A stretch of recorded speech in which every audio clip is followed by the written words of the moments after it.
Good morning. Welcome to the Baker Institute Energy Forum special event on the BP Statistical Review of Energy. We're always very fortunate to host this event. The BP Statistical Review, year in and year out, never ceases to amaze. There are always interesting things that happened over the year that you kind of knew happened, but when you see the actual statistics, it's amazing how dramatic the trend is, more than you were imagining. So we're really looking forward to hear Mark Finley today, who is the General Manager for Global Energy Markets. Mark is a very good friend. We've known each other for a long time. We have a joint hobby, which is that we watch the royal family of Saudi Arabia. And so because Mark is here as our guest, normally I would rush right into his presentation, but I can't resist. You're all here, and Mark's here, and I happen to have a few slides about the Saudi royal family and what's happening in oil policy. So I thought that would be a good context in which Mark can tell you what countries are producing more oil, what countries are producing less oil, how much demand has gone up or gone down. And I thought I'd put it in the context of the Arab Spring, which I think is sort of the overriding force above and umbrellaing the fundamentals, which seem more manageable than it may be reflected in the current price of oil. So, so let me just tell you a little bit about Mark, then I'll tell you a little bit about the Middle East, and then I will reintroduce Mark to come up and talk to us about the BP Statistical. As I mentioned, Mark is the General Manager for Global Energy Markets. He's based in Washington, D.C., and he personally works on the annual statistical review, but he's also a senior member of BP's economics team and has many years of experience as an energy economist, and we've known and worked with Mark for a long time, so it's really a pleasure to have him here with us today. So to give you sort of a backdrop on the oil market today, I like to show this slide, which is all the countries in the Middle East that have a youth bulge, that have a problem of unemployment, and also produce oil. Because we kind of temporarily poo-pah'd losing the 1.3 million barrels a day from Libya, and I do think Saudi Arabia probably put an attempt to replace some of that oil. But at this point, I want to mention that it doesn't have to be something dramatic like Libya where you go from 1.3 to 0. It can be a slow decline as well that comes from just having operations disrupted. So if you think about the unrest in Syria, or you think about the unrest in Yemen, if people can't go to work, or they choose to not go to work because they're not happy with their government, then you can get a disruption in production that's less dramatic than just having a country go into a civil war, which is, still, again, possible for some of the countries on the list. And the other thing I'd like to sort of open your mind to, because I don't have Egypt on my list as an oil producer, and of course they are an important producer of oil and gas, not so significant in the export market, but still for their own internal needs and for regional needs, that even in a place like Egypt, where we think of it as calming down, and probably that's optimistic, people from the oil industry are not necessarily 100% back to work in Egypt. And companies are still not at full staffing because of the political risk that's being experienced in that country or being experienced in a place like Syria or Yemen. And what that means, that might not mean anything in the first month that happens or the second month that happens, but over a 6-month period or an 8-month period or a 12-month period where you're not having full and proper maintenance of fields and operations, what happens is you start to get a slide. And I'm just going to show you 1 or 2 slides about what a slide can mean when you have either instability or change of government. Could be positive, negative change. And just sort of open your mind to the idea that the fundamentals of the market might seem very balanced. Saudi Arabia's announced it's going to increase its production to keep things stable in the oil market. And the oil market does not seem very undersupplied when you talk to people in the trading community. But there are these sort of underlying political events, even in the countries that aren't in the news. So, so people like to say when they're making commentary about the oil market that Saudi Arabia is totally stable, and I'm not saying it's unstable, but it is not true that there haven't been social protests in Saudi Arabia, and indeed the social protests in Saudi Arabia predated Tunisia and Egypt. And we need to keep that in mind. Same with Kuwait. Kuwait has a lively democracy, and that's a great thing, but it's not immune to having social protests. And so there were social protests in Kuwait that the military broke up, decided that they weren't going to have these protesters, you know, amassing themselves in front of the parliament. And then people were so outraged by that they had an impeachment hearing against the prime minister of the country. And that conflict about whether the prime minister should continue to serve or not continues in Kuwait and has now become politicized as to whether the Shia parliamentarians are going to support the continued rule of the prime minister or not. And it's become, you know, more political than just, you know, social media or, you know, isn't he doing a good job? We're starting to get sort of factional disputes about the composition of the Kuwaiti government. And in Iran, I don't think we've seen the end of the day. In Iran, there's now infighting about who gets to or doesn't get to appoint the oil minister. And there was an open conflict between Khamenei and President Ahmadinejad on that subject. And I always tell people, if you want to know what's going to happen in the country, there are all these fantastic political analysts, but we people who watch oil can tell you months in advance because we see things happening out in the field, and it matters because either the government's going to have revenue or the government's not going to have revenue, and that's going to depend on whether oil is being produced or it's not being produced, or it's being produced regularly and at the regular flow, or it's being produced more slowly. And so I like to retell people the story of 1979 because we absorbed it in our head in a totally different way. Some of you are so educated, this may be like I'm being pedantic, but for those of you who don't think about 1979 every day, you may actually have absorbed that as the Shah fell, our oil supplies got cut off to the international market, and we had an energy crisis. I mean, I think mythologically, that's how we think about it, even if we know exactly how it happened. I think about it that way, but that's actually not what happened. What happened is what you saw on television. People came out in the streets.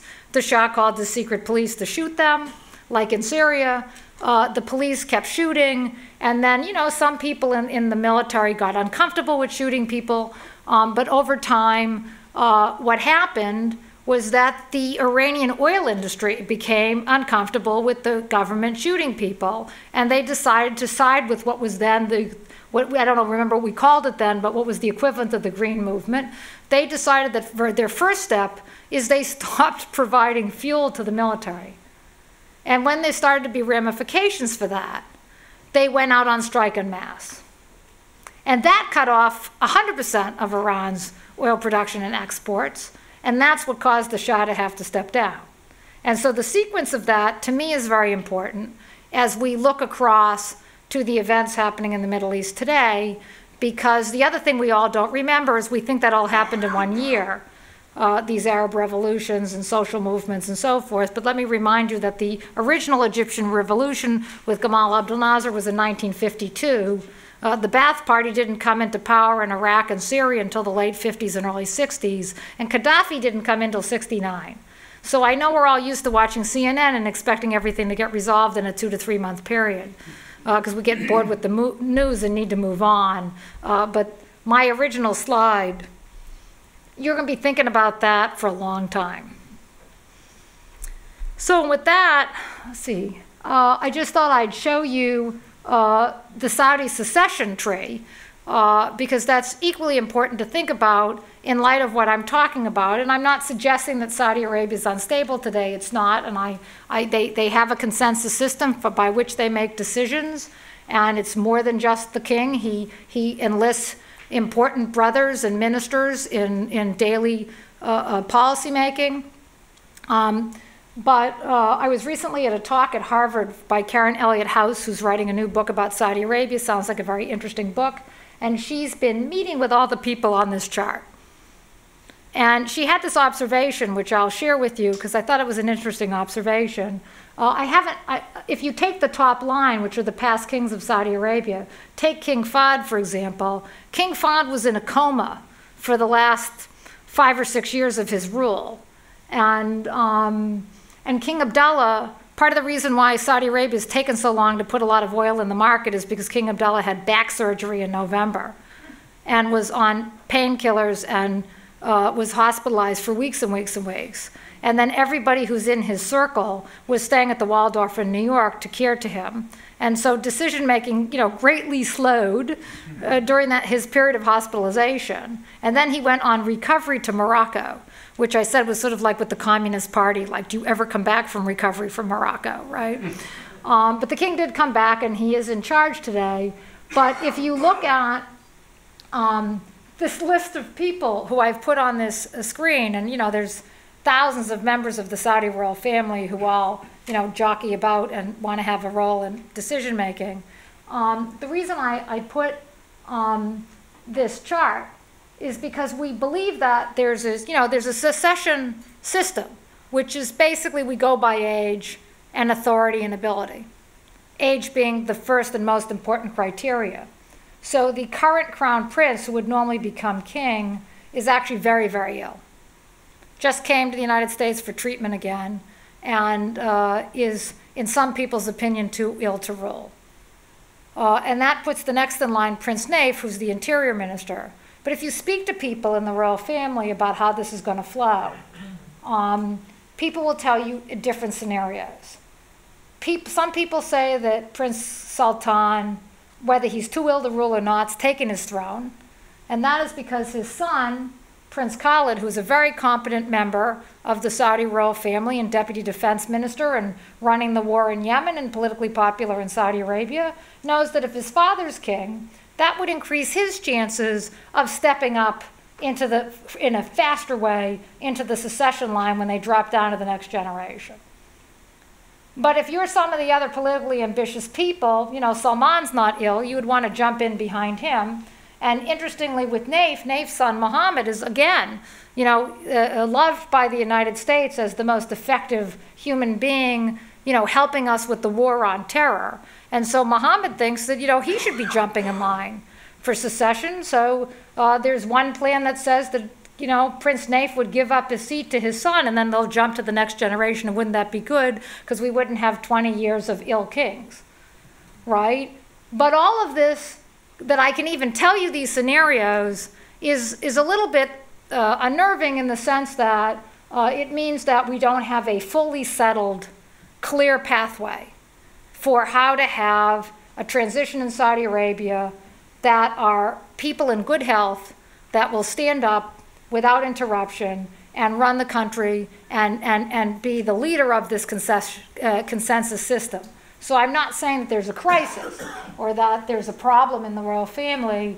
I'm just saying, and all of you have businesses where you have different leadership transitions, that when we all don't agree on what the line's going to be, how we're all going to take power slowly over time, and we don't agree, that means that when we come up with policy decisions to make, we might disagree with person A, not because we think their idea for the policy is wrong, but because we're trying to make that person less powerful. And so it just gums up the decision-making process a little bit, makes it a little bit harder to move forward. So I just throw that out there because it's going to be important to the oil market if people, when Bob Gates goes to the Middle East and Prince Naif, who we think is running the country, is not there because he's on holiday in Switzerland, and you say, geez, that seems strange. And then it turns out, well, maybe there's a rumor that he was receiving a medical treatment. Well, that seems strange too, right? So there are these sort of Saudi-watching events that have been happening that bear watching. I mean, I don't think they're the point where there's any kind of a problem, but they are things that bear watching. Now, why mention the contagion and political change? Is because we have seen a pattern over the years, and the oil market senses this pattern, even if we can't prove it though we are trying to work on it in a statistical way at the Baker Institute. We have a new project where we're looking at this. But here is a chart of when Gaddafi took over in Libya. And as you can see, in all the years that he's been in power, Libya has never been able to get its oil production back to the rate it was at the day that he took power. You know, it was basically almost a straight line down, and then there's some effort to rekindle it, and we never really get there, you know, not in 30 years. But the thing is, oh, my line's gone. It keeps disappearing and reappearing. The line in Iraq is not that different. If you look at each of these points, right, the Iraqis are still not back to where they were when Saddam took over.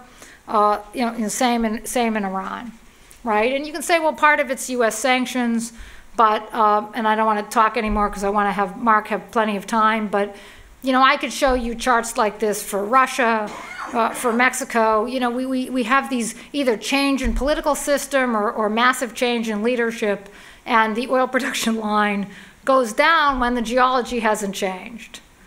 And so when people talk to me about the $100 oil or $90 oil or $143 oil, I just don't believe in peak. I mean, I believe that resources are getting a little harder to find, and it takes a little bit more effort to get them out of the ground. But it's not because there's nothing under the ground. I think shale gas shows you there's plenty of resource under the ground. The problem is what's happening above the ground. And that's why we have the Energy Forum, so we can sit and think big thinky things about the things that are happening above the ground and talk to you about how they might affect oil in the future. So, so with that, I just leave you with my last slide, which is these are Credit Suisse's projections for what was going to happen to OPEC spare capacity. They were expecting it to fall. This was a slide from before the Arab Spring. And you could just ask yourself, you know, will it slide more than expected? What's going to happen inside Iraq? What's going to happen inside Iran? Will Libya ever come back? Could we see the same things in Algeria? What about Kuwait? Will they ever be able to get their Project Kuwait together and go to 3 million barrels a day? What happens to Hugo Chavez if the price of oil were to go down temporarily now that the Saudis are putting a lot of oil in the market? So a lot of interesting questions about long-term fundamental supply in the Middle East. And with that, I will leave Mark to give us a retrospective about supply and demand and maybe some thoughts about how he sees that going. Thank you very much.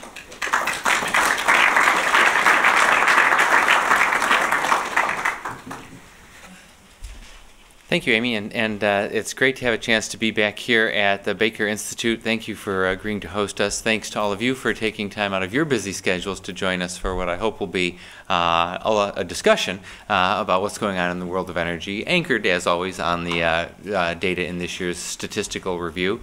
We have extra copies for those of you who haven't already gone to the website and downloaded it, available outside as you head out. I should remark that this year actually marks an anniversary for the Statistical Review. This is the 60th edition. In 1952, the then Anglo-Iranian oil company suddenly and urgently needed to understand what was going on in a rapidly changing world oil industry. The particular change at that point was driven by a new Iranian prime minister and nationalization of the assets in Iran, of the company's assets in Iran. So at that point, the company's central planning department sat down with a statistician and crunched some numbers on the world's oil industry, typed up a 6-page report, hand drew a chart, and produced 6 copies of it that could be circulated inside the company. They labeled it a statistical review. It began as an internal planning document only, and naturally being a useful document, it quickly found its way into wide circulation around the world. In fact, to the point that within a couple of years, the company rebranded as British Petroleum, decided, well, we might as well put the corporate logo on it and at least get official credit for this document. Over the years, the Statistical Review has evolved with the world's energy industry, adding and subtracting data that was being tracked depending on what was needed. That change and that process of evolution continues. This year, for the first time ever, we include renewable forms of energy in the published book and in our aggregates for world commercial primary energy, as we will see as we go through the presentation. One thing has not changed, however, and that is an absolute commitment to the independence, the integrity, and the objectivity of the statistical review, which has always been the central focus, and which remains so today. I should also mention that all of this information will be on our website, including an Excel spreadsheet. There's a charting tool to help you visualize the data, and there's also a PDF version of a little retrospective that we've produced on the statistical review and its history and evolution, including some celebrity endorsements, and I'll let you go and look them up to see who they are. So what's the objective data from this year's statistical review, and what can it tell us? Well, the headline number coming out of this year's Statistical Review of World Energy is that global energy consumption in 2010 grew by 5.6%, a hugely strong growth rate, the strongest growth rate, in fact, since 1973. So our first task as we go through this will be to explain why we saw such rapid growth in global energy consumption. In fact, growth was above average for every fuel that we track, and it was above average for every region of the world. Every fuel that we track hit an all-time record high of consumption, with the only exception being nuclear power, and it grew at above average rates last year as well. After we look at the global aggregate, we'll also move into a consideration of the developments fuel by fuel. One theme that we'll weave throughout is a demonstration of the growing importance of China to the world's energy mix. On our data, China surpassed the United States as the world's largest energy consumer in 2010. Another theme that we'll examine in detail is the role of prices. Maybe not so much here in Houston, but in Washington and other places around the world, there are lively debates about the best way to govern world energy markets and the appropriate role of price versus more regulatory government policies. We'll take a look at the objective data to see what light it can shed on that discussion. And we'll also spend a bit more time looking in detail at renewable energy, given the growing importance and the fact that we've included it in the book for the first time. The presentation should take about 40 minutes, and hopefully that'll leave us with plenty of time for a rigorous discussion as well. So, on with the fun. Worldwide energy consumption, as I mentioned, grew by 5.3% last year. We can see that data over here, and my pointer is not going to cooperate. We broke out the growth components by fuel. Now, obviously, if I were to tell you that we had a very strong year in worldwide energy consumption and asked what would drive that, the first answer would be the economy. And as we can see on the chart at the left, we did see a rebound in worldwide economic activity after the recession in 2009. Worldwide GDP grew by about 5%.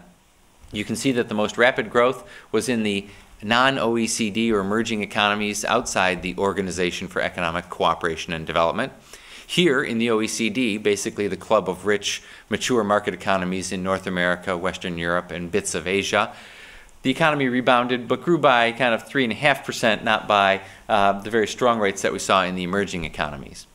You'll also notice, however, looking at that chart, that 5% economic growth for the world as a whole is not that unusual.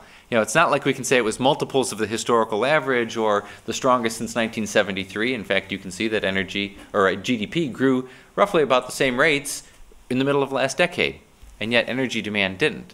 So while a rebounding or a robust level of world economic growth helps to explain the strength of energy, it's not the whole story.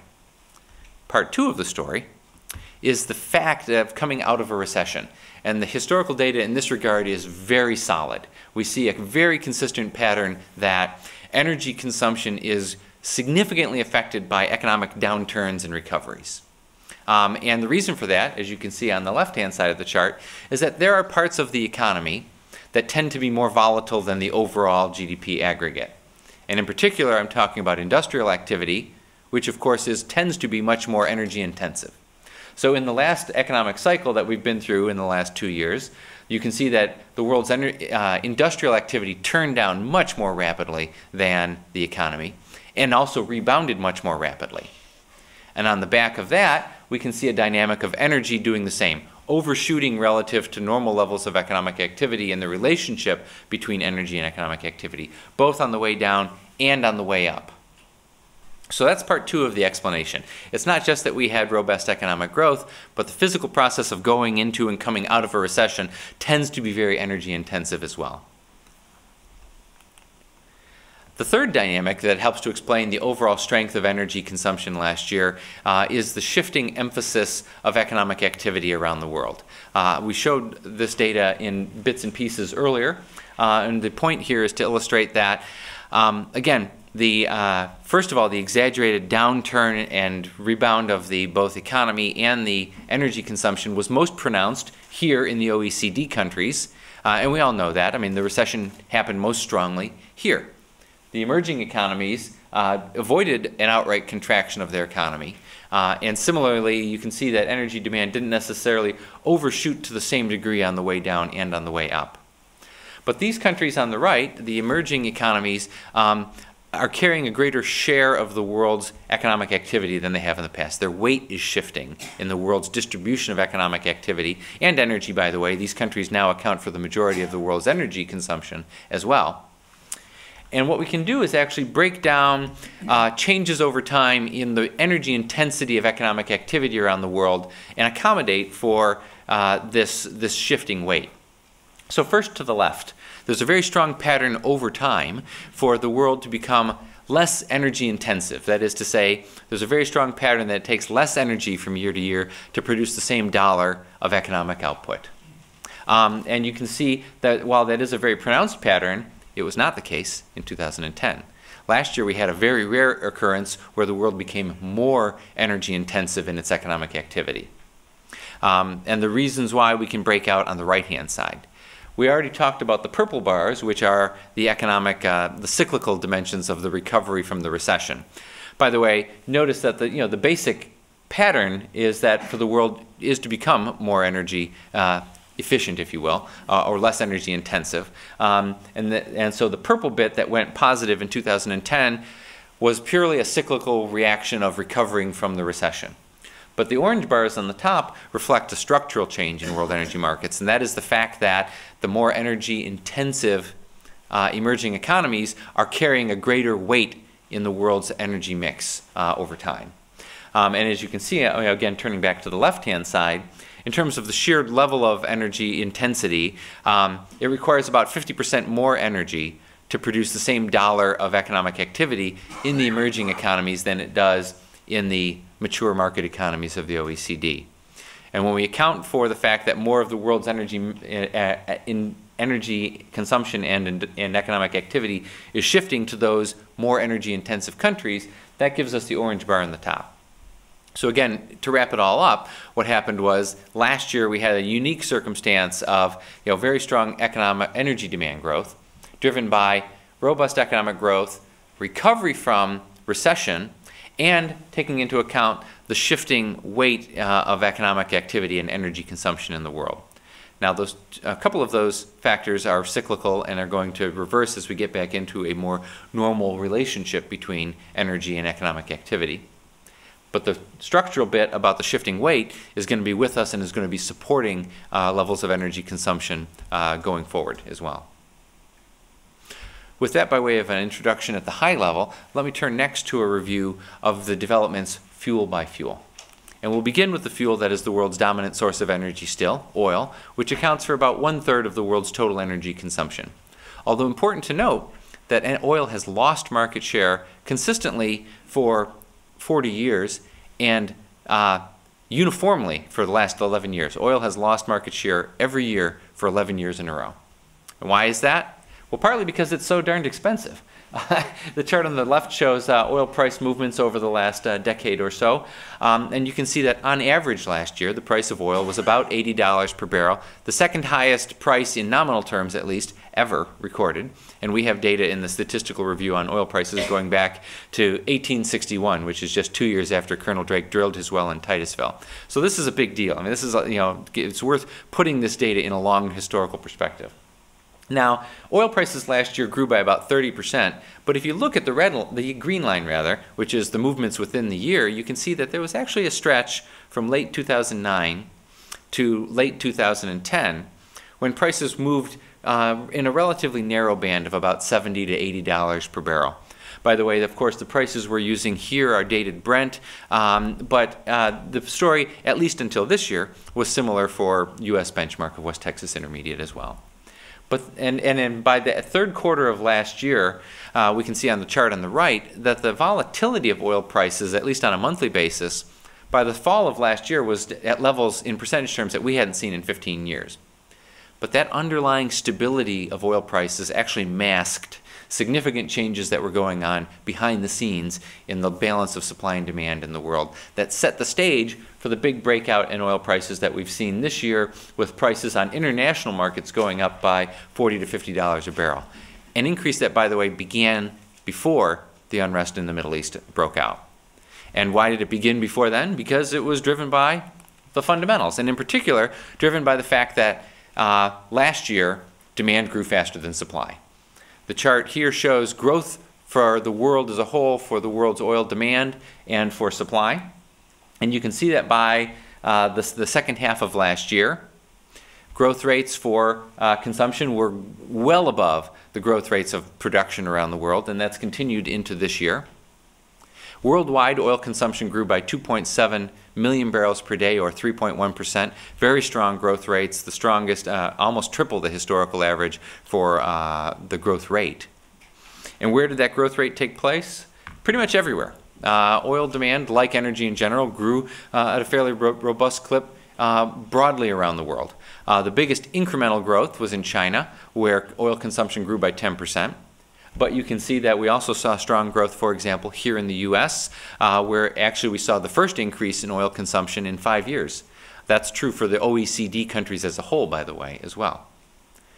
The chart on the right also breaks out the growth of oil consumption on a fuel-by-fuel basis. And here the important point is that, again, for every region of the world, the growth of gas oil, or what we here call diesel fuel, was stronger than the growth of gasoline. This makes perfect sense in the context of our bigger story about the strong rebound of energy around the world being driven by a rebound in industrial activity. So far this year, and oil consumption continues to grow, although at moderate rates relative to last year. Here in the U.S., as the economy has begun to slow and prices at the pump have risen strongly, we've actually seen oil consumption begin to contract again. But overall, consumption grew by 2.7 million barrels a day last year and continues to grow this year. Oil production grew by about 2 million barrels per day. Actually, let me rephrase that. Liquids production grew by about 2 million barrels per day. Strong growth rate, but not as strong as the growth of consumption. I made sure to qualify this as liquids consumption because actually, as you can see on this chart, one of the biggest components of growth last year was not oil, but biofuels, which grew by about 14% worldwide. The vast majority of that growth, by the way, of course, was here in the United States and in Brazil. Here in the U.S., driven by continued expansions of mandates and the ongoing blending tax credits, facilitated by rising oil prices. In Brazil, driven by the relatively competitive economics of sugarcorn-based ethanol, or sugar cane-based ethanol. Elsewhere around the world, the growth of production was roughly split between OPEC and non-OPEC countries. Among non-OPEC producers, the biggest growth was in China, which saw actually the biggest growth in the country's history as the country continues to aggressively develop offshore fields. U.S. production continues to have momentum, and so far this year, by the way, as well.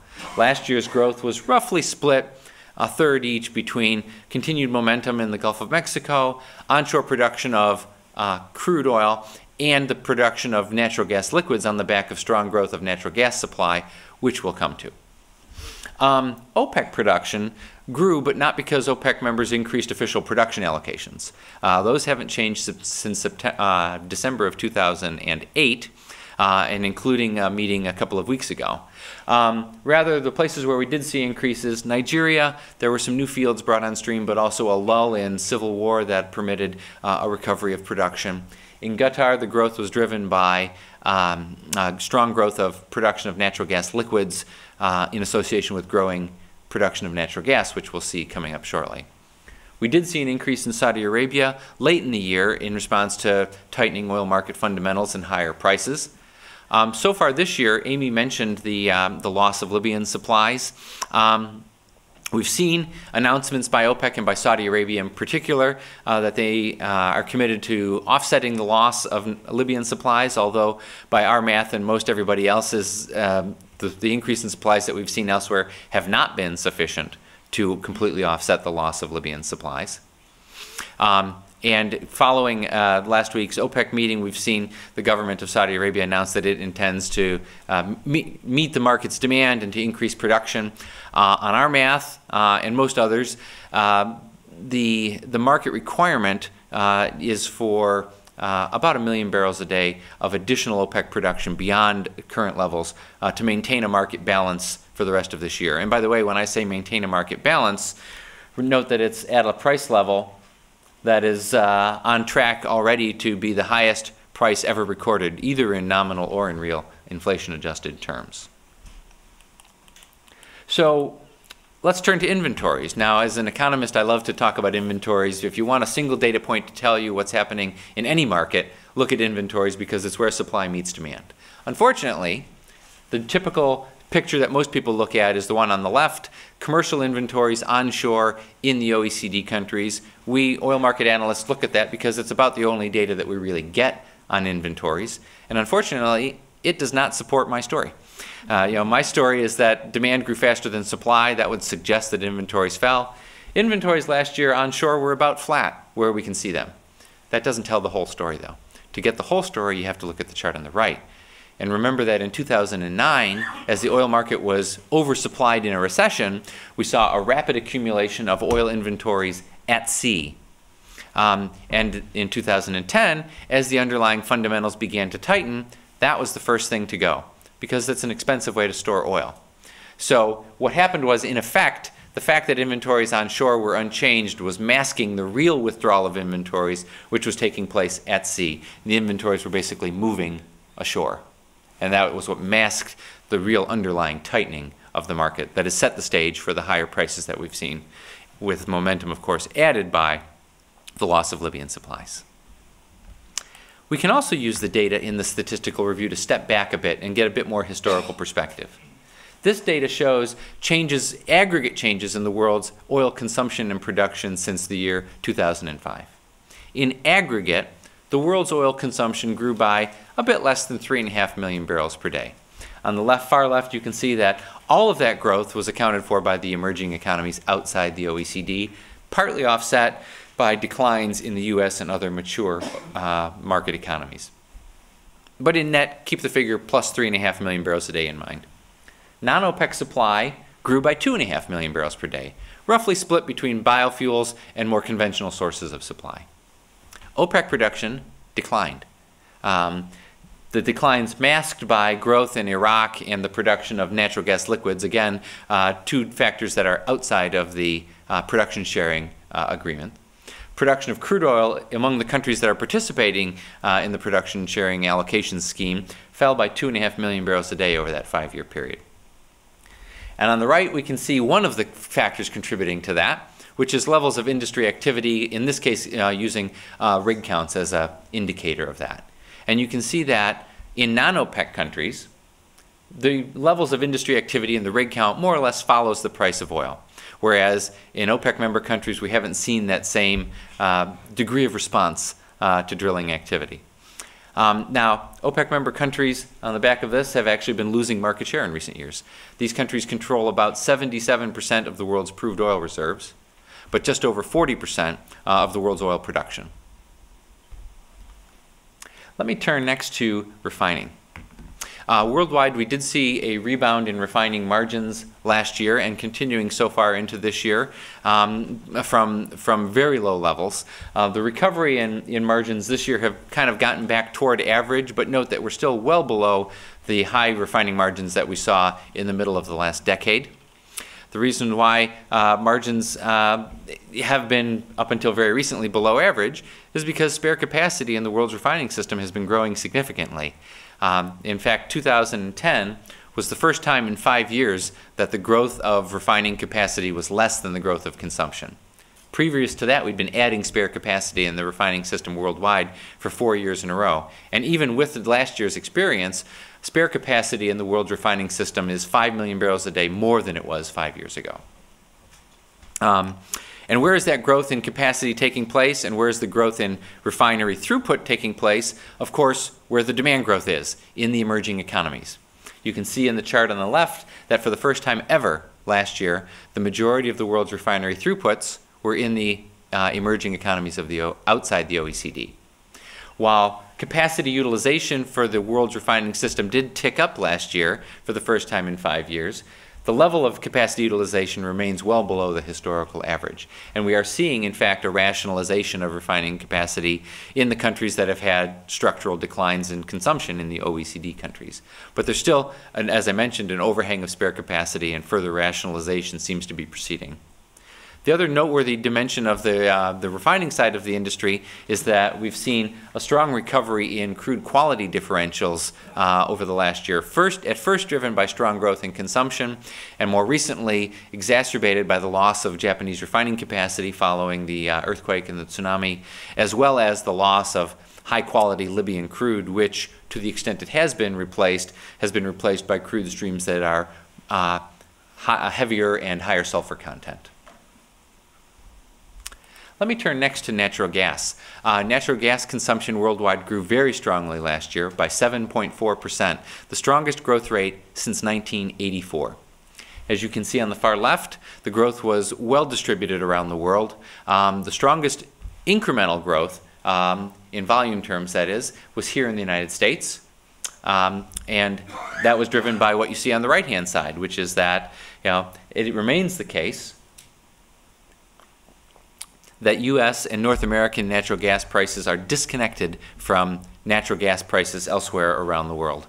In fact, as you can see, the discounts have widened over the last couple of years, compared both to international gas prices and compared to oil prices. On a BTU basis, North American natural gas prices were 1/3 the price of oil last year, an all-time record discount. Well, I should say, so far, an all-time record discount, because this year, as you can see on the chart, it's gotten even worse. The differentials have widened even further. And what's driving that? Well, we'll come to it. First thing that's driving that is here in the United States. On the back of an absolute revolution in natural gas supply driven by shale gas, we've seen the United States in recent years has surpassed Russia as the biggest producer of natural gas in the world. Shale gas in the United States has gone from virtually nothing to almost a quarter of supply within the last decade. The chart on the left shows an indicator of industry activity. Again, the rig count. This is just the horizontal rig count, which is a proxy for activity in the shale formations, because it's this horizontal drilling and the hydraulic fracturing that have been key to unlocking the economic potential of what we've always known to be a large resource. How is it that the rig count for gas on this metric hasn't declined with $4 gas? And the answer is $100 oil. What we've seen is a very strong pattern within the gas patch to move toward developing gas plays that have a higher liquids content. And that has helped to sustain the industry's activity, and the fact that the United States had the second largest increment of supply growth in the world last year, even with $4 gas.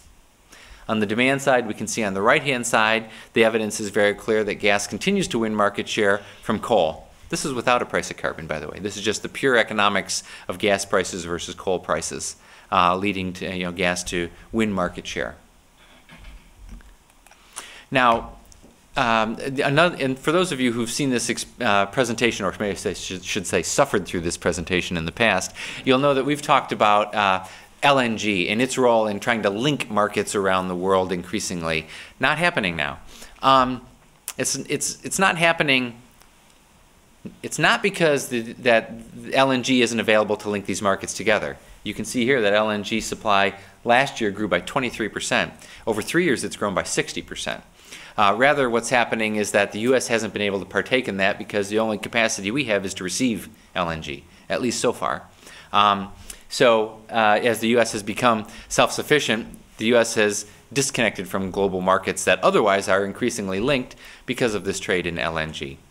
The growth of LNG was driven in particular by a more than 50% increase in exports from the world's biggest supplier of LNG, which is Qatar.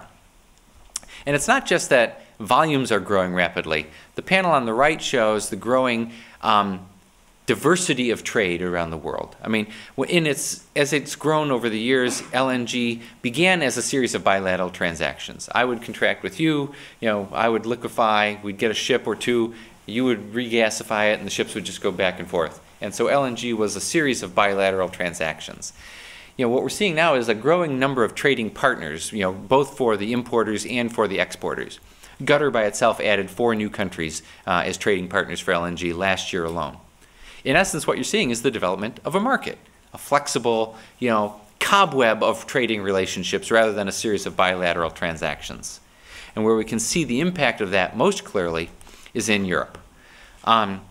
Last year, again, with the recovery of the economy, Europe's requirements for gas grew by 9%, or imports for import grew by 9%. Europe's biggest supplier, Russia, lost volumes for a second year in a row. The reasons for that? Well, most of Russian gas is priced on the top line in that panel on the left. Oil indexation, here it's shown by the average German import price for natural gas, linked by long-term contracts to oil prices. The price at the bottom is the price of a spot market in Europe, in this case at the UK's national balancing point. In the background, what's been going on is a quiet process of, quiet at least over here, a process of deregulating utilities in Europe. So if you're deregulated, you are a deregulated utility, and you have a choice about which of those prices you want to pay for buying gas, which one would you pick? I'm just the economist, so maybe I'm biased, but I'd go for the lower one. And that's exactly what happened. Europe's gas buyers hugely increased their purchases of LNG last year. And even though the import requirement as a whole was going up, Russia, for example, lost volumes, not just market share, but actual volumes for 2 years in a row.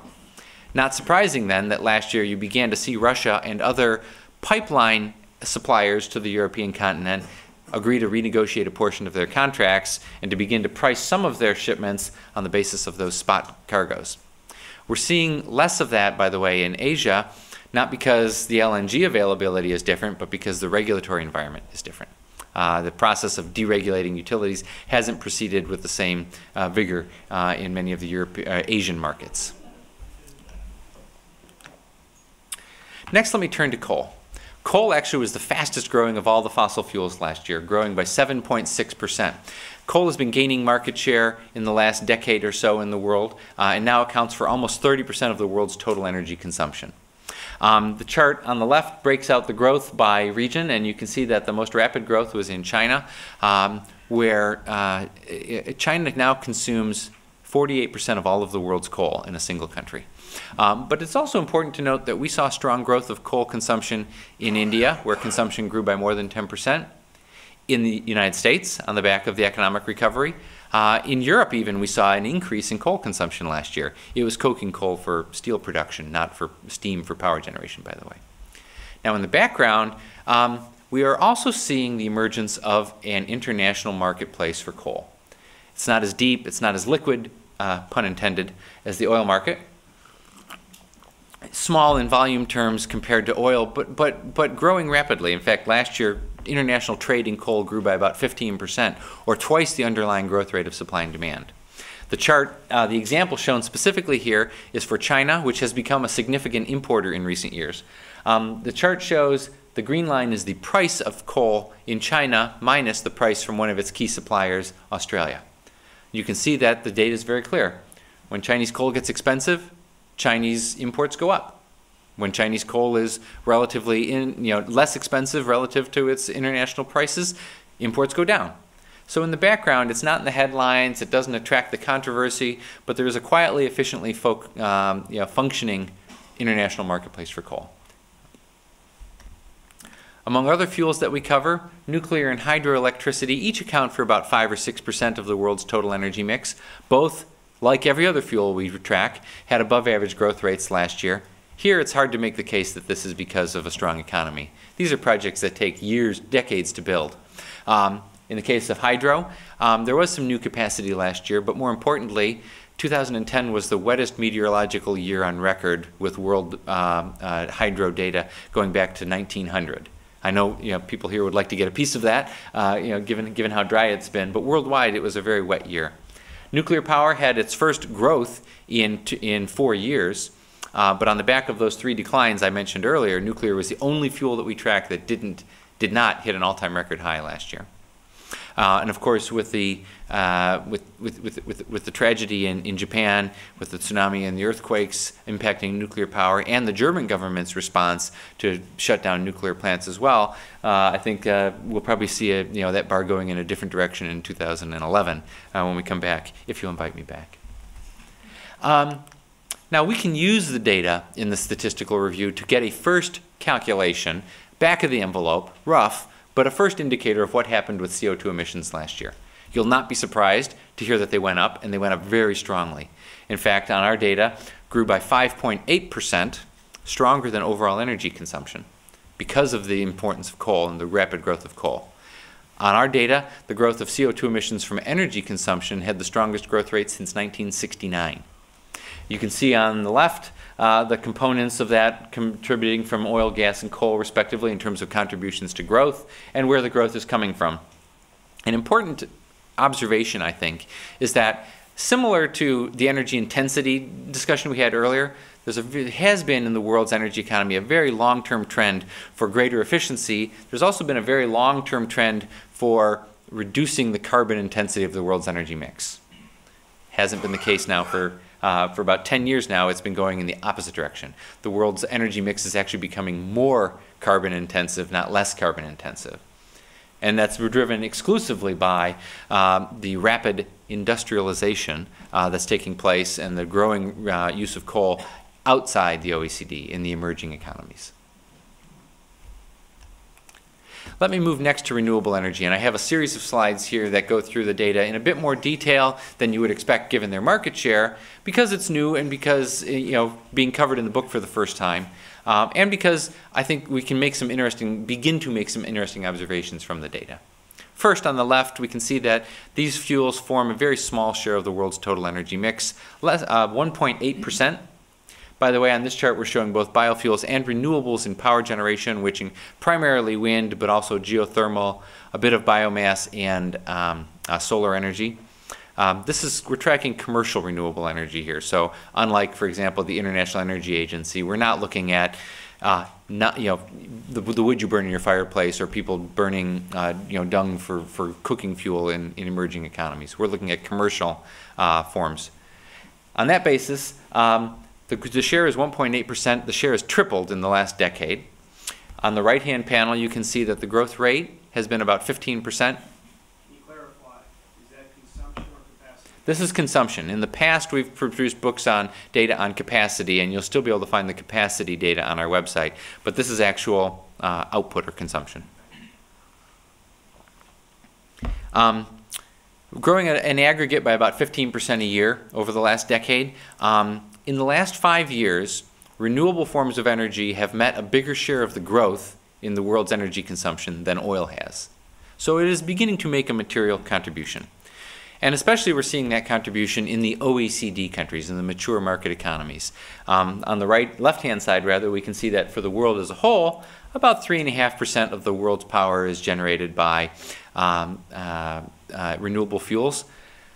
For a rare change, all through this whole presentation, the non-OECD line has been on top. Did you notice that? I just noticed that this morning. This is the only slide where the OECD line is on top. And the reason is pretty simple. It's, the rich countries can afford the subsidies needed to make this stuff work.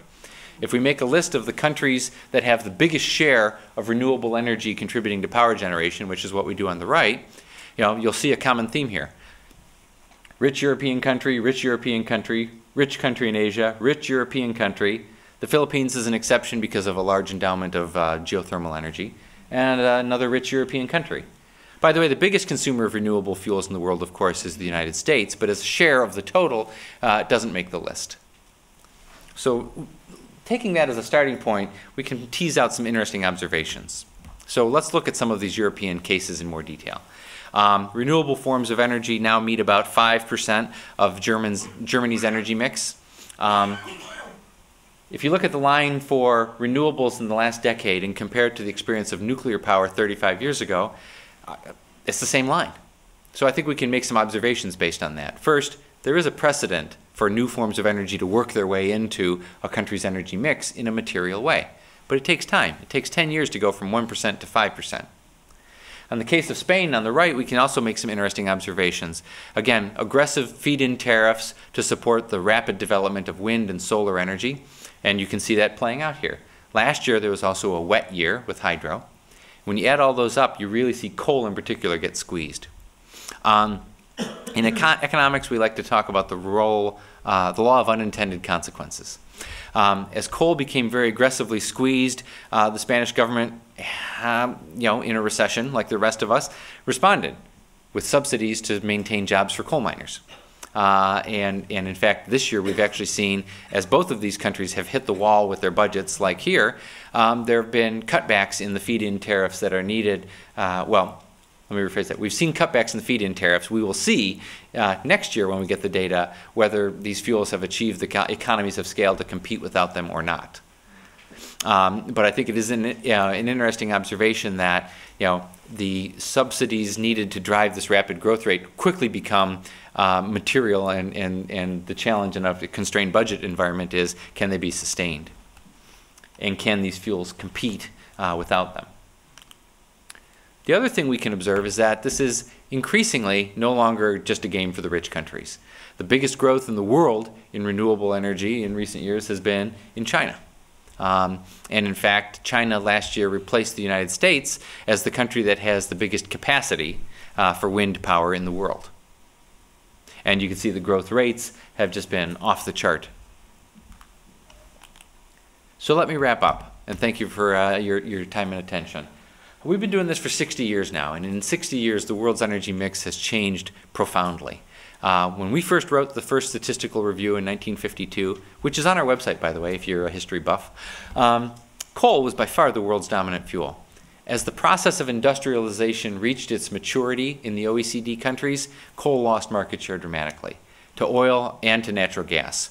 Oil's market share rose very strongly and then hit a brick wall in 1973. And since 1973, oil structurally has been losing market share around the world, and the pace at which oil loses market share matches up very well with the oil price cycle. When oil prices are exceptionally high, the erosion of oil's market share is rapid, both in the 70s and 80s and in the most recent decade. Gas has been gaining market share significantly and consistently around the world. Nuclear ramped up very rapidly in the 70s and 80s, and I wouldn't be surprised if in 20 years, when my daughter is presenting this to your kids, that the renewables line, played forward 20 years, looks a lot like the nuclear line did in the 70s and 80s. On the right-hand side, we can see that there has been and remains a long-term pattern for the world to use energy more efficiently relative to economic activity.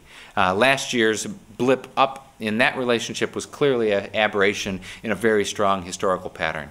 However, if you're concerned about CO2 emissions, the fact that the gap between energy and the carbon intensity of the world's energy mix, the fact that that gap is not widening is a cause for concern going forward. Now, through it all, I think we can also tie back one of the other themes that I mentioned early on in terms of the role of prices. I think that our data shows very clearly that where producers and consumers are given the opportunity to do so, they respond to price signals. With that, let me go ahead and thank you again for your time and attention. And I think we've left time for question and discussion as well. So thank you again.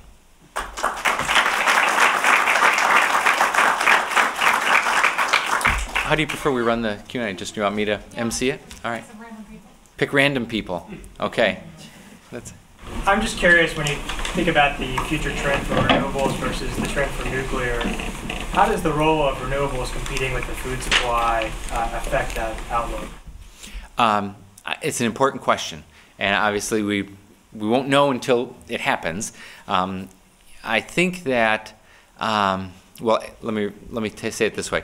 As we have looked into it, our sense is that there is significant potential for agriculture to become more efficient, for crop yields, to continue to grow as they have done in the past. And on that basis, the growth of biofuels, for example, that's in our long-term outlook, which is also publicly available on our website, is manageable. Certainly, from our perspective, one of the challenges as biofuels try to scale up is to avoid competing with the food supply and putting pressure on food prices. And so, in addition to focusing on Brazilian sugarcane, which is cost competitive and looks to be sustainable, we're also focusing our investment in research and R&D into development of cellulosic, for example, ethanol, and other biofuel options that don't compete against the food supply, for a sustainable fuel source going forward. Sure. Can you talk a little bit about the big Brent WTI price discount? Do you guys think that's physical or financial or both? I think it's totally physical. I mean, we talked earlier about how oil. Did everyone hear the question, by the way, about the disconnect of WTI and Brent? We talked about how domestic oil production has been growing in recent years, reversing a very long-term pattern. A lot of that production is in the mid-continent of the country, the Bakken shales as the kind of the headline-grabbing number. Also, you've got increasing volumes of Canadian crude coming down from Alberta, and the U.S. infrastructure here in the Gulf Coast is not built. It's built to move crude north, not south, and so the focal point at Cushing, which is the pricing point for U.S. crude, is inland, and because of this dramatic change in the local supply logistics. What we're seeing is that the pipeline, the capacity to offtake that crude into the marketplace is constrained, and at the margin, what has to set that price until the capacity is either reversed or a new pipeline capacity is built to bring that crude to a market. To an exposed market, the marginal differential is set by what it costs to load the stuff on a truck and drive it to a marketplace. And I've seen advertisements that you can pull down 6 figures if you want to go drive a truck in North Dakota to drive truck to crude to market. It's temp work, but good paying while it lasts. One follow-up to that. I mean, in the last month, we've seen that crude spread widen while Cushing inventories are actually falling. And so is there anything in the near term that's influenced, or do you think it's still a big picture? I don't follow it on a daily basis, so I'm not really positioned. It might have something, I would only be speculating about whether it has something to do with refinery maintenance and turnaround schedules, or just the continued growth of volumes and constraints on trucking and rail availability. If the transportation problems at Cushing were solved, whatever that is, where do you think the prices would go? Would Cushing prices rise to Brent, or would Brent come down to Cushing, or something in between? Well, I guess there's so many moving parts in trying to predict the price of oil that, believe it or not, we actually don't even do it internally. We've managed to convince our management, and please don't try to convince them otherwise. We've managed to convince our management that it's so volatile and unpredictable that it doesn't really pay to try to make a point prediction. So I think we can certainly say with confidence that we can already see the corrective forces at work that will try to narrow that differential. But whether it's narrowed through WTI going up or Brent going down, I think in the swirl of supply disruptions and the economic question marks, that it's too many other moving parts to make a clean prediction one way or the other on that front. So I have a question that's part the statistics and part just sort of thinking about the policy environment.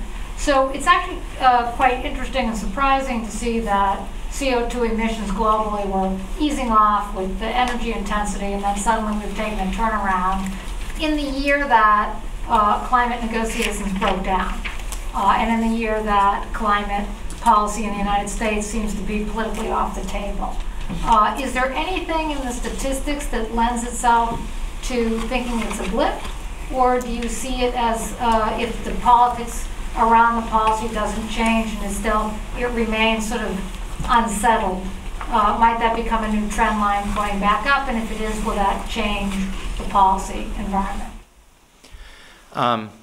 I think, well, first let me add that while the carbon intensity has had a long-term trend of going down, CO2 emissions have been going up all along anyway. They just haven't been rising as rapidly the general pattern is that it doesn't rise as rapidly as energy consumption. And last 10 years has been the aberration of seeing that go up. You're certainly right that climate has kind of moved down on my perception is that climate has moved down the scale of priorities, not just here in the United States, but in a lot of places around the world. But I think I wouldn't quite say game over just yet. There are we're seeing continued moves to at a national level in different countries in different ways to address parts of this. Whether it's prospect for tighter regulations on coal plants here. The European Union does have a CO2 market up and running, and there's still commitment to and discussion about forward momentum there. So I think I wouldn't take climate completely out of the equation. And certainly when we've prepared our long-term outlook, when we first did it 3-4 years ago, we had a global CO2 price by 2030, and we don't have that anymore. But we have still continued halting efforts, at different paces and with different focus on market versus regulatory policies, depending on where in the world it is, but still, going on that basis. And in fact, in our long-term outlook, we also do evaluate, in addition to our base case forecast, a case for more aggressive climate policies around the world. So it's. And certainly within BP, it's still something that we've got on our radar scope because we've actually begun in recent years to use a CO2 price in our project planning. And no, I won't tell you what it is. I'm sorry. That's 2010 there's a rebound, but when will the next downturn come? How many years? Well, if I could predict that, I'd be working for one of the hedge funds out there. Or not working at all and sitting on a beach. Well, we're already seeing a moderation. It's very clear that based on the preliminary data that we're seeing so far this year, that energy consumption growth is not going to grow as rapidly. Or at least, again, what we're seeing so far doesn't indicate that energy consumption will grow. So we're looking at a moderation already. In terms of a downturn, the decline in world energy consumption that we saw in 2009 was the first in 30 years. So even in recessions, energy tends to grow. So if you're looking, wondering when the next outright decline is going to be, then my answer would be it took the biggest economic downturn since the Great Depression to get us, a negative number in overall energy consumption. And so without making a prediction, I think those are, indicators of, what it would take. Did you have? What are the 2 or 3 most important legislative or regulatory issues in Washington that you think could have a material impact on this over the next couple of years?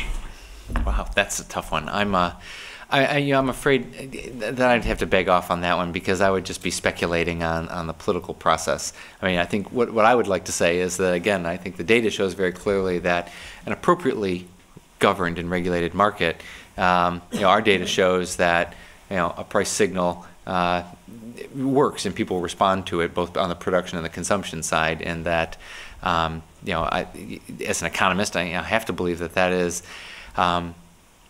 setting up a competition is a way to reveal the least cost solution for society, whether that's trying to address climate change or energy security or other policy objectives.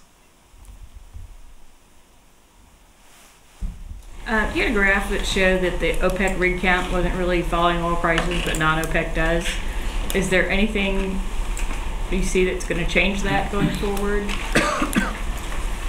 Is that all because too much of it's nationalized and nobody can get into it? Well, obviously you'd have to look at it on a case-by-case basis. There are OPEC countries where private companies can invest. There are non-OPEC countries where companies can't invest. And so, to generalize for the point of the slide, I think is, from a business perspective, you have to look at it on a more case-by-case basis. But I think it's certainly fair to say that, the share of the world's oil reserves that are within reach of private investors is a small share of the total. Less than half, certainly. Now, as a consumer, I don't care. I mean, I don't care who produces it. Yeah, as a BP employee, I have a vested interest in the answer to that. But as a consumer, what it illustrates is that the world doesn't face a resource shortage. I mean, we've proved reserves are in the book. We've tracked it for 30 years. They go up over time, not down. But the proved reserve is meaningless unless the investment regime allows that to be turned into productive capacity. So to me, that's the key point, and that's something that has to be answered at a more local level. Back to Amy's question about policy changes in CO2 emissions. I think if you look at Europe and the U.S., I'm sure CO2 emissions per energy have gone way down the last 2 years because of the recession. It just shows the dominance of the non-OPEC countries' growth in energy. I mean, not non-OECD countries' growth in energy that have never been part of the climate change, regime. So I think it's just going to show that what happens worldwide on CO2 emissions is going to be dominated by China, India, and the rest of the non-OECD world. Well, that's certainly a fair point in terms of where the structural drivers are. Clearly, the center of gravity in the world's energy mix and the world's economy has changed. But to go back to your point about the U.S. last year, U.S. energy consumption and U.S. CO2 emissions grew faster than U.S. GDP. So even there. Even in the U.S., now I don't have the data at my fingertips for the OECD, but there was clearly something going on last year that was not just a energy-intense, emerging economy story. There was something going on here as well. Now you just speculate on policy, but what about the Trans-Canada pipeline? Do you think it's going to be approved at the end of this month? I'm going to put that one in the category of price of oil and say that that's trying to predict something like that is too volatile and too many moving parts for me to really weigh in on. Sorry. So Mark, I think the thing that was interesting, going back to Mike's question, is that you're showing these trends in carbon intensity and emissions and so forth at a time with the first year that BP is recording in a serious way alternative energy use. And you have this giant upward line in China, and yet it's not making any dent in emissions. Is there something about the statistics and industrial use or something that is just so big this year that it outweighs everything done in alternative energy and the fact that it's a high hydro year? I mean, you're saying it's a record hydro year. We're having record growth of renewable alternative energy, a record growth in biofuels, and yet, yeah, right. Well, that's the point. I mean, and so the question is, it's just all outweighed by this higher use of coal? Well, that's what the data shows, at least and remember that this year was an exceptional year, across the board. I'd meant to, another point I wanted to raise in regard to your question was that, while we don't see many of the emerging economies, that climate is a top priority, energy efficiency sure is. The fuel efficiency standards for new cars in China are way higher than here. The Chinese government lays out very ambitious targets in its 5-year plan, to improve the energy efficiency of economic activity, and has generally been meeting those targets. And so it's not. So while it may not be labeled climate policy, there are factors at play that may play into this mix. But the challenge is, we've had our industrialization. They're just getting to it. And in our long-term outlook, you can see actually there's a chart that talks about this, that there's a very clear pattern over time that countries industrialize, become much more intensive in their use of energy, and then when the share of industry in the economy begins to turn over and we move more towards consumption of goods and services, then you see a rapid decline in energy intensity. By the way, China's on the downside of that trajectory already, as is the world as a whole. But I think the energy intensity is one component of it, but the rapid industrialization and economic growth is clearly in the data overwhelming that. Go ahead. Yeah. Yes. If you allow me, I'll ask about prices again. As you've shown clearly, there's a clear link between fundamentals and prices, and we've seen that. There's no doubt about it.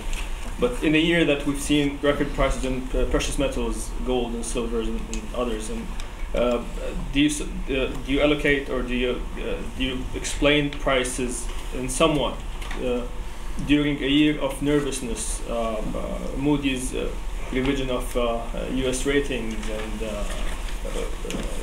sovereign debt crisis and these things? Is there any flight to safety, to oil as an asset class, as a safety haven? Is there a percent?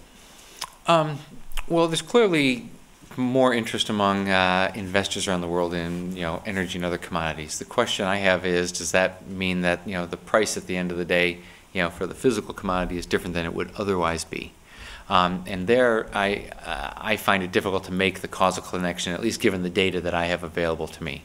One of the reasons why commodities as a class are doing well is because we've had, up through 2008, the 5-year stretch of economic growth that we experienced was the strongest 5-year period of worldwide economic growth ever, except for once, and it was the 5 years that ended in 1973. So it's not surprising when you're looking at what up until then was once in a lifetime rapid growth of the world's economic activity, that all of the stuff that feeds it should be kind of swept along for the ride. When we look at the publicly available indicators of financial investment and non-commercial net length and try to look, it's very difficult to demonstrate a causal relationship.